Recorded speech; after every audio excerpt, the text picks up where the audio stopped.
지리산 국립공원 해설사 교육과정, 천왕봉에서 노고단까지 지리산 주능선을 읽는 법. 지리산을 해설하려면 먼저 산의 뼈대를 알아야 합니다. 탐방객과 지리산을 바라보며 삼봉우리. 이름만 하나씩 외워서 설명하는 것보다 산줄기가 어떻게 이어지고 그 속에서 계곡과 숲, 사람의 길이 어떻게 만들어졌는지를 이야기할 수 있어야 합니다. 지리산의 최고봉은 천왕봉입니다. 해발 1,915m, 천왕봉은 지리산을 대표하는 정상이며 일출로도 유명합니다. 날씨가 좋은 날 정상에 서면 겹겹이 이어지는 산줄기와 계곡을 바라볼 수 있습니다. 특히 운해가 형성되는 날에는 삼봉우리들이 구름바다 위의 섬처럼 떠있는 장관을 만날 수 있습니다. 이때 해설사는 이렇게 질문해 볼 수 있습니다. 여러분, 저 구름 아래에는 무엇이 있을까요?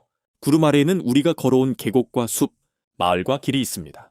높은 곳에서 지리산을 바라보면 하나의 거대한 산처럼 보이지만 실제 지리산은 수많은 봉구리와 능선, 골짜기가 연결되어 이루어진 산악 생태계입니다. 천왕봉에서 서쪽 방향으로 지리산의 주요 능선을 따라가면 여러 봉구리와 고개, 고산지대가 이어집니다. 그 가운데 장터목은 지리산, 종주길에서 매우 중요한 지점입니다. 이름에서도 옛 사람들의 생활 흔적을 생각해 볼 수 있습니다. 다만 지명의 유래를 설명할 때에는 문헌으로 확인된 내용과 지역에서 전해지는 이야기를 구분해서 전달해야 합니다. 장터목 주변에서 조금 더 서쪽으로 산줄기를 따라가면 세석 일대를 만나게 됩니다. 세석은 지리산의 대표적인 고산지대 가운데 하나입니다. 계절에 따라 고산지역 특유의 식생과 풍경을 관찰할 수 있기 때문에 해설, 소재도 풍부합니다.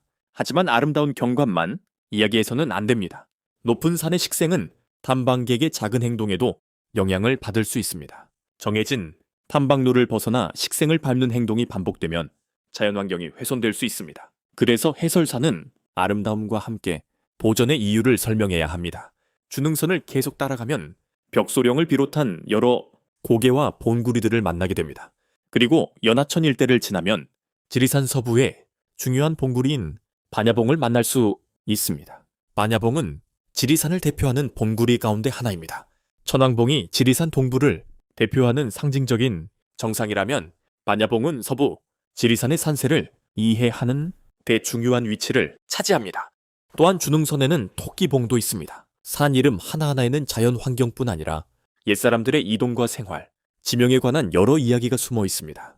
따라서 해설사는 산 이름을 단순히 암기하기보다 왜 이런 이름이 생겼을까? 라는 질문을 가지고 공부해야 합니다. 그리고 지리산 서쪽에는 노고단이 있습니다. 노고단은 비교적 많은 탐방객이 찾는 지리산의 대표적인 고산지역입니다. 운해가 펼쳐지는 날이면 능선과 봉구리 사이로 구름이 흘러가는 아름다운 풍경을 볼 수 있습니다. 그러나 지리산 주능선의 진짜 가치는 전망에만 있는 것이 아닙니다. 능선은 야생동물이 이동하는 공간이기도 하고 여러 식물이 살아가는 서식 공간이며 계곡으로 흘러가는 물의 시작점이 되기도 합니다. 높은 산에 내린 비와 눈은 땅 속으로 스며들거나 계곡을 따라 흘러갑니다. 작은 물줄기가 모여 계곡이 되고 그 물은 다시 사람과 동식물의 삶을 이어주는 소중한 자원이 됩니다. 여기에서 해설사가 기억해야 할 중요한 원칙이 있습니다. 산 정상만 설명하지 말고 정상에서 시작되는 생명의 흐름을 설명하라.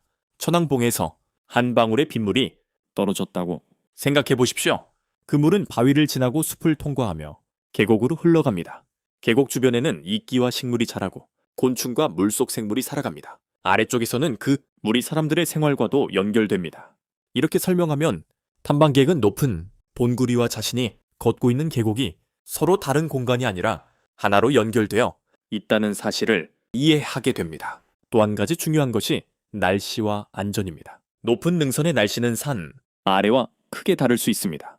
맑던 날씨가 갑자기 흐려질 수도 있고 강한 바람이나 비, 안개가 나타날 수도 있습니다.